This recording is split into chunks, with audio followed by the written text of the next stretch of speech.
Bienvenue à toutes et à tous pour ce nouvel épisode du Café 2.0 de l'immobilier. Aujourd'hui, on va parler plutôt gestion locative, on va parler préavis, congés, loyer, état des lieux d'entrée, de sortie, déménagement, comment ça se passe pendant cette période de confinement. On va faire le point avec Ronald.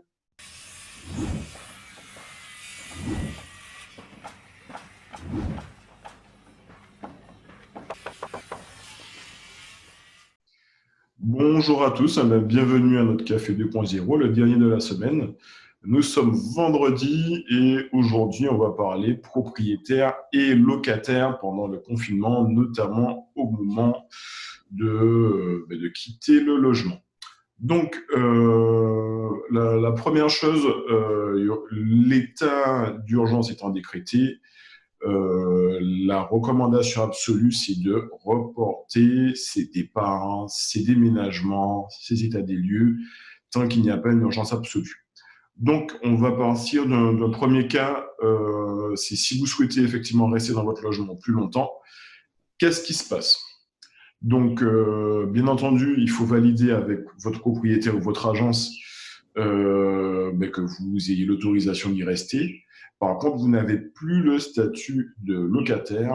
On va mettre en place ce qu'on appelle une convention d'occupation précaire.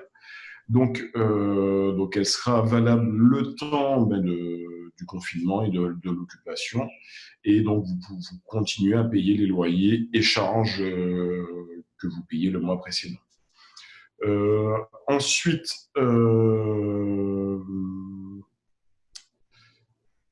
vous pouvez pas. Alors, la question est de savoir est-ce que vous avez pris un nouveau logement, vous ne pouvez pas emménager et est-ce que vous devez payer le loyer? Alors, il y aura deux cas de figure, effectivement. Euh, le premier, si la remise des clés a eu lieu. Alors, théoriquement, donc là, on est sur l'aspect juridique. Vous êtes censé payer les loyers à la date de prise de bail. Deuxième cas, c'est si la remise des clés n'a pas encore eu lieu. Alors là, vous n'êtes pas tenu de payer les loyers. Et quoi qu'il en soit, notre conseil, c'est de se rapprocher de votre agence, de votre propriétaire et de faire le point avec eux sur la situation et de voir ce qui peut être mis en place pour que les deux parties puissent trouver une solution à l'amiable. Donc voilà. Là encore, pour faire une entrée ou une sortie, il faut réaliser un état des lieux.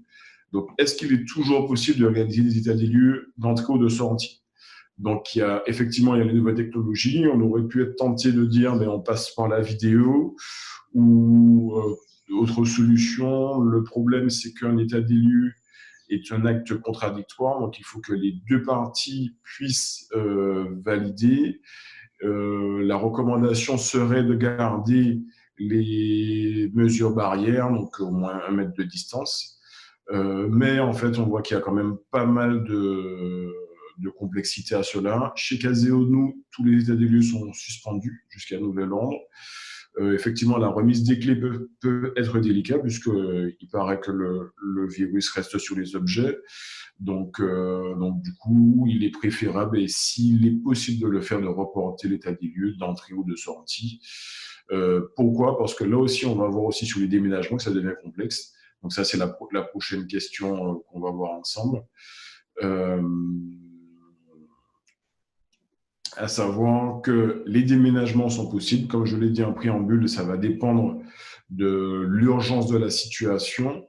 Mais là encore, il faudra, si vous faites votre déménagement, que vous fassiez une attestation sur l'honneur en précisant que vous êtes sur un déménagement, en indiquant la nouvelle adresse, la date à laquelle vous déménagez.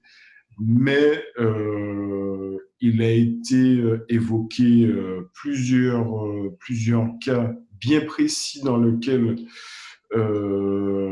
vous pouvez, entre parenthèses, déménager avec une urgence.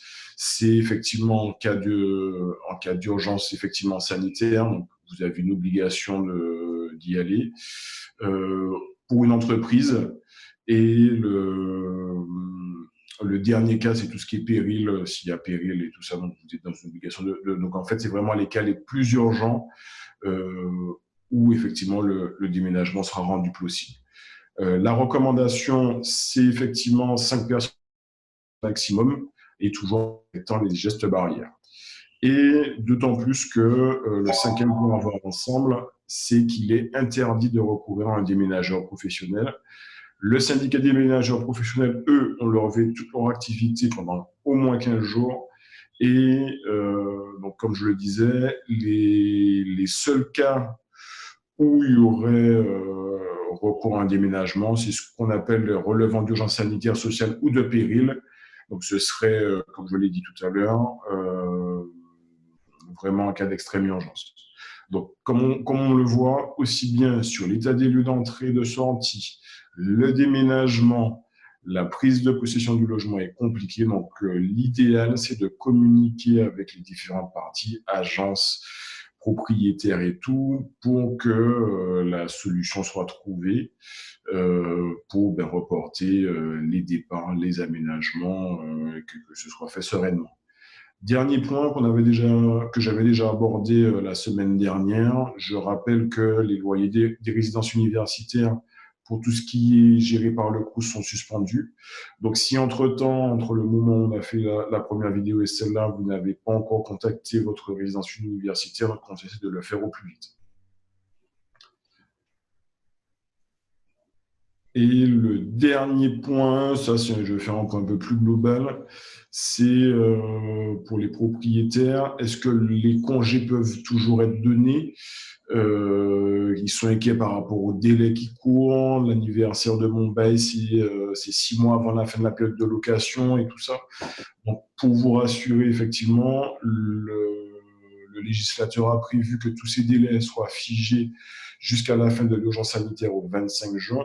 Donc, en fait, même si que le congé n'a pas pu être remis, soit par avis recommandé, avis de réception, avec accusé de réception ou par exploit d'huissier, vous trouverez toujours votre droit de donner congé, mais juste après l'urgence sanitaire. Par contre, notre conseil, c'est de faire appel à l'huissier pour qu'il n'y ait pas de contestation possible et que les choses soient faites correctement. Et eux aussi seront à même de vous donner quelques conseils suite à l'urgence sanitaire, de voir comment donner au mieux votre congé en respectant surtout le formalisme juridique.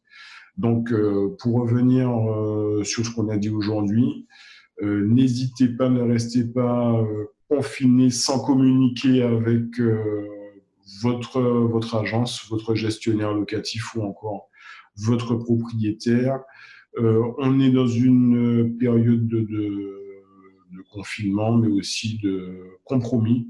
Donc, tout le monde fera en sorte que ce confinement se passe le mieux possible, aussi bien pour décaler les arrivées et les déménagements. Donc, est-ce que tu souhaites ajouter quelque chose, Romain? Non, merci Ronald pour toutes ces précisions. Je pense qu'on y voit un peu plus clair sur tout ce qui est préavis, congé, loyer, sur la partie gestion.